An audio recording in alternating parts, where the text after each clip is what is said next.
Honorable Member Aashi Kushwaha.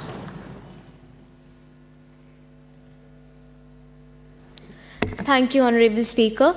Shri Krishna said in the Bhagavad Gita, verse 5.18, the wise sees no difference between a learned and a humble Brahmin, a cow, an elephant, a dog, or a dog-eater. It is important for students to take knowledge and for teachers to be honest with them and their duty so none lose faith, which is what brings us to the motion of the hour. Coaching now becomes an important part of student life, but being practical, it's important to question whether they are working ethically or are the students really being benefited.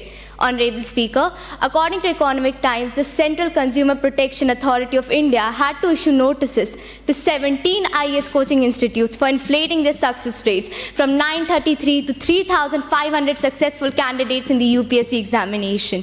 And many such cases of malpractices done by the coaching institutions have been recorded over the years. Now, I ask the government, how did we allow this to happen? And even if it did, is issuing notices and charging fines all we are going to do about it? We say that this generation does not take care about their future.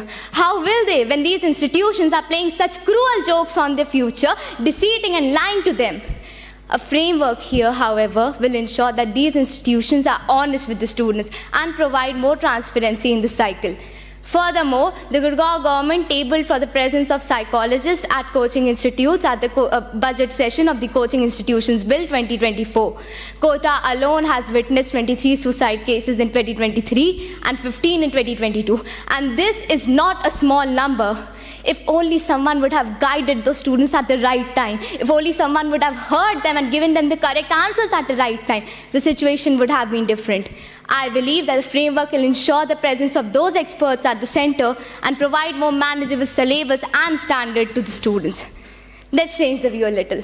I'm sure we have all heard about, when it comes to CLAT preparation, we have all heard about Career Launcher, IMS or Career Ledge. They are the 5-star big shot players after all. But have you heard about Abhyas Chanakya or CLAT Gurukul? No, you haven't. All thanks to the monopoly. You argue that a framework will restrict creativity. I propose it will prevent the existence of such monopoly in the market and give exposure to new institutions, providing more affordable options to the student. These above explained cases already prove why we need a framework regulating the coaching institutes.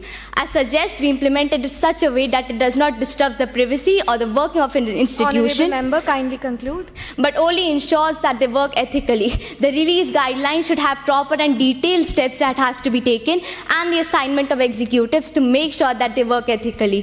Thank you and Jai Hind. Honorable